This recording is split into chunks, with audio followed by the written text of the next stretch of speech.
This is your brain on nationalism. Nationalism has a bad rap these days. I think it deserves much of it. But I think that just to say nationalism is bad misses a larger point, which is that I think that nationalism is a toxic mimic of a loyalty that, when not a toxic mimic, but instead functioning properly, serves an evolutionary and community purpose. And tribalism, I think, is the same, that the way it's manifested often in sort of mob rule is a similar toxic mimic of something that I think has importance for communities and for evolution. And the thing that both of those are being toxic mimics of, I think, is loyalty to community and family. And we evolved in small groups of, 100, 120 people and we naturally have, in a healthy functioning family, we naturally have those bonds of loyalty to our closest relatives, and then sort of moving out from there, less and less loyalty to, if you think about this sort of stereotypically, we would, again, in a healthy functioning family, we would have strong loyalty to, say, siblings, and then a little bit less loyalty to cousins, a little bit less loyalty to second cousins, a little bit less loyalty to the cousin that you meet at the annual family reunion, and then less loyalty to people whom you've never met before, people who may have different customs, people who may have different, who may look differently, and they are look different than you.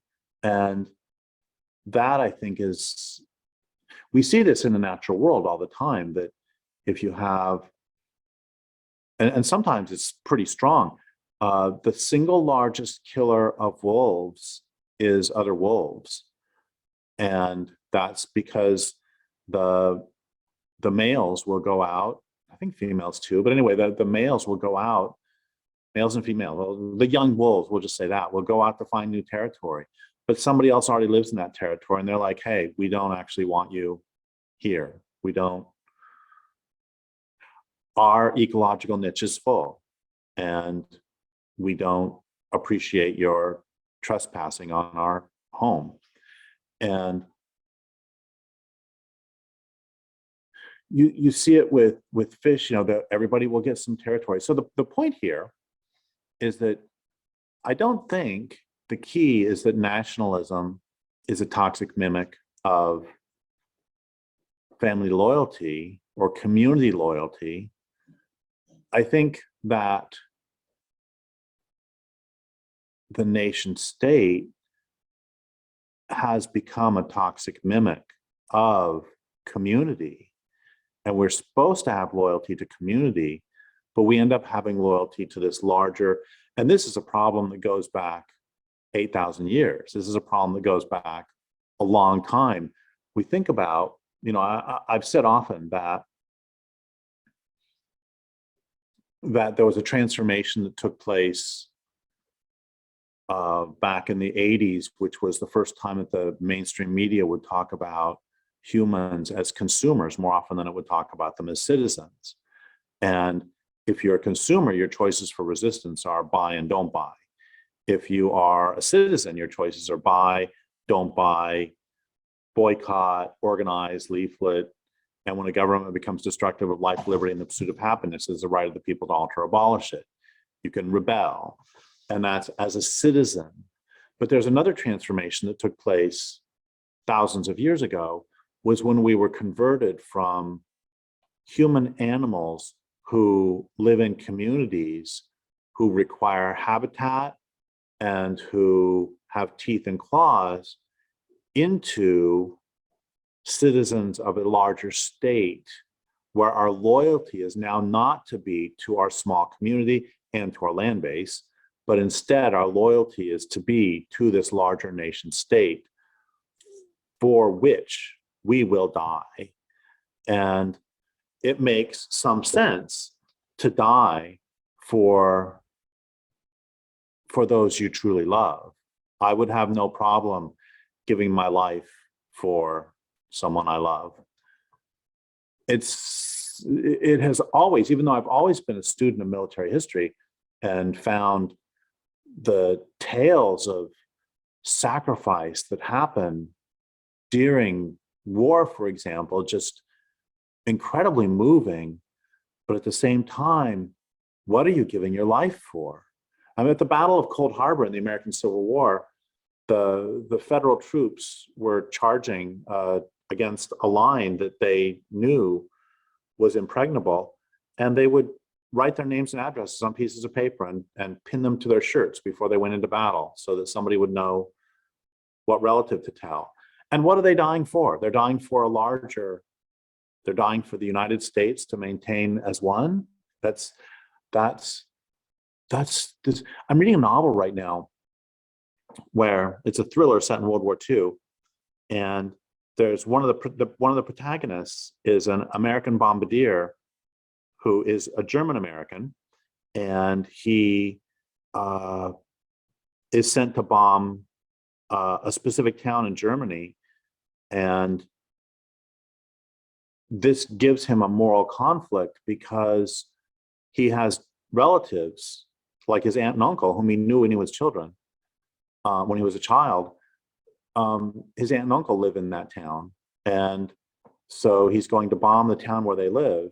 And later he gets shot down. He talks to some German, and there's the German he's talking to, he tells him the story, and the German has this thought that is so interesting, that your patriotism is so strong that you would kill your own relatives in order to serve this larger nation state. And you know, we can make this thing much longer and talk about how that transformation takes place. And I want to give a short version of that, which is one of the things that any abusive system does is it makes you dependent for your life on the system, because otherwise it can't abuse you. The abusers do this all the time. They destroy the social system. They separate their victim from their families. They try to make them financially dependent on them, because if they're not, why would they stay? And they want to cut off those avenues of egress. And the same is true on a larger scale. And we've talked about this in other videos, but I think it's a really important point to make. There was a discussion between a Southern pro-slavery philosopher and a Northern abolitionist buddy about the land ownership conditions in which it's in the capitalist's best interest to own people, or capitalist's best interest not to own them. It's very simple. There's a lot of land and not many people. That means that people have access to land, which means they have access to food, clothing, and shelter, which means they have access to self-sufficiency, which means they're not going to go to work for you except at the point of a gun. On the other hand, if you got a lot of people, not much land, then you have to work for them. Another way to look at this is, if your experience, not your head, not your heart, but your experience is that your food comes from the grocery store and your water comes from the tap, you'll defend to the death the system that brings those to you. You will defend to the death the nation state then. If, on the other hand, your food comes from a land base and your water comes from a river, and your support comes from, and your identification and your meaning in life comes from your community, you will defend to the death those. So the big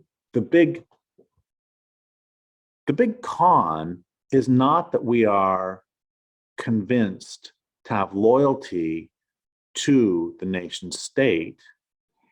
The big con is that we have been convinced to have loyalty to the nation state instead of our communities and our families and our land bases.